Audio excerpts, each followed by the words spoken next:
Wala nang maraming paligoy-ligoy pa, diretso sa punto na.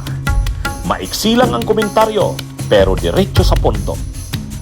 Maraming kuro-kuro, may tiwali, may totoo. Dito, sa puntong diretso tayo. Punto, diretso. Mga kabunyog, mga kababayan, nagkita si dating General Nicolas Torre, ngayon ay General Manager ng MMDA, at saka si dating Vice President, ngayon ay Mayor ng Naga City na si Leni Robredo. Yun. Kaya lang bakit maraming na-excite sa pagkikita ni Leni at ni General Torre? Ano ba ito? Leni na ba? General Torre sa 2028? Ayan Actually, maraming nagtatanong sa akin, Attorney, anong take mo doon? Alam nyo, taga Naga City po ako. Taga Naga City ako, ang mayor namin, si Leni Robredo. Kung akong tatanungin nyo ako, anong take ko? Tatakbo kaya si Leni Robredo? Anong take ko? Si Torre kaya ang magiging Vice President? Tandaan natin, noong nakaraang linggo, kagagaling din lang dito ni DPWH Secretary Vince Dizon. Yun, nag-create din 'yun ng mga alingas-ngas. Sino ano ba? Leni Vince Dizon ba? Tapos naman ngayon na naman nandito na naman si General Torre. Leni Torre na ba? Talagang parang nagiging madalas ang pagbisita ng mga opisyal ng administrasyong Marcos dito sa Naga City, Parang nagiging madalas Dati ang pumunta dito si Pangulong Marcos mismo. Si Vince Dizon, nakailang balik na 'yan. Tapos naman sa ngayon si General Torre naman.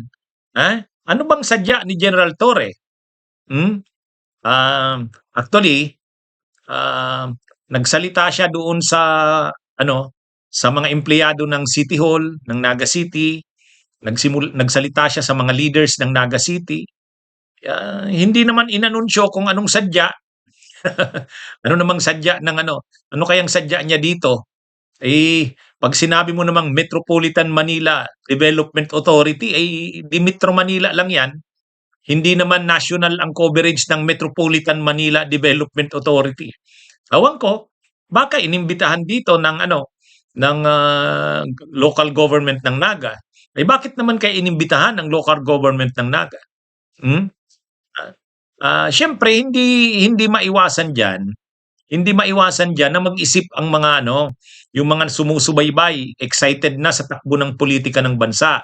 Hindi maiwasan diyan na iugnay yung pagpunta dito ni General Torre sa Naga City sa posibleng alignments o posisyonan sa 2028. Lalo pa si General Torre, matunog yan, natatakbo sa national position sa 2028. Pwedeng presidente, vice-presidente, pwedeng senador. Pero sigurado hindi nabababa sa senador yan. At sigurado sa administrasyon yan. Kasi siyempre nasa administrasyong Marcos siya ngayon si General Torre. Pwede ring mag-vice president yan kay Leni Robredo. Sa presidente medyo malayo pa, malabo pa si Torre. Sa vice president, depende. Pwede siyang mag-vice president pero pwede ring senador lang. Pwedeng umikot siya ngayon para nagsisimula ng magpakilala. Siyempre kailangan niyang makilala na kasi ang mga makakalaban na naman sa eleksyon sa 2028 sa senador, mga artista, mga dati ng kilalang apelyido. Tulad yata ni Alan Peter Cayetano, si Chis Escudero, mga yan sino pa bang mga tatakbo? Si Robin Padilla yata, tatakbo sa 2028. Sila yung mga sila yung mga binabanggit na mga pangalan. O kaya medyo medyo mabigat yan.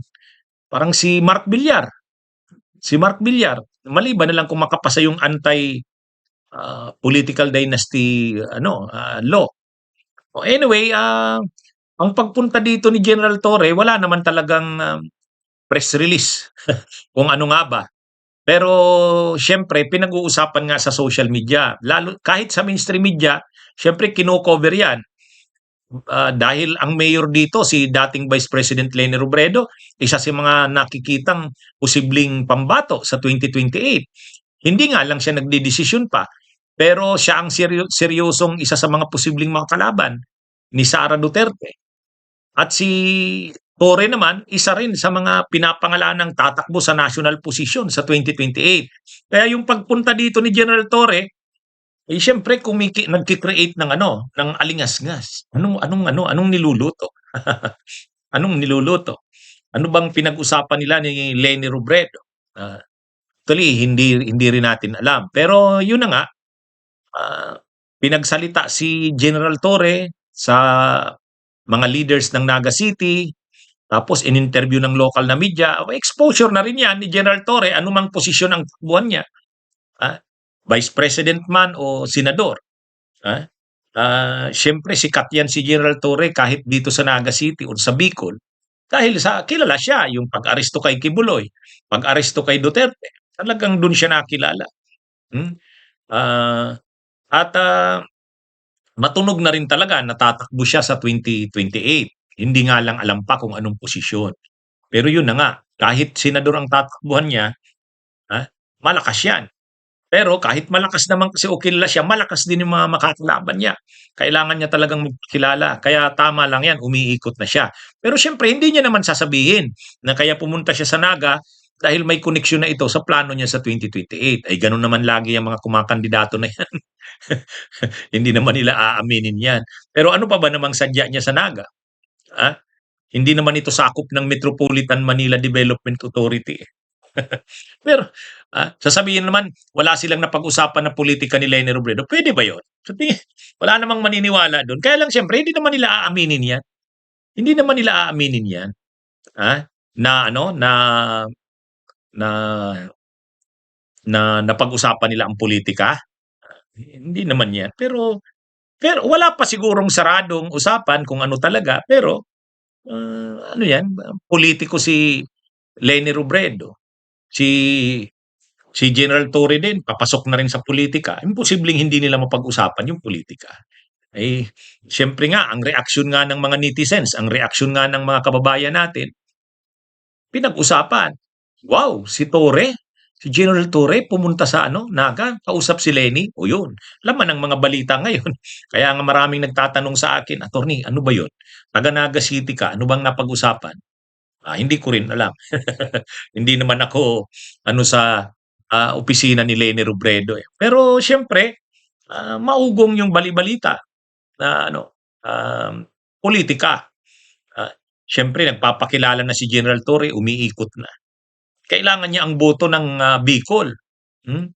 Kailangan niya ang boto ng Bicol. At pag sinabi mong Bicol, Leni Robredo ang kailangan niyang dyan. Kausapit yan. Bunyog, halikan na kasama ka. Bunyog, kapag buklod ay may pag-asa. Luzon, Visayas, Mindanao, isa ang pananaw. Sa bagong Pilipinas ang bunyog isisigaw.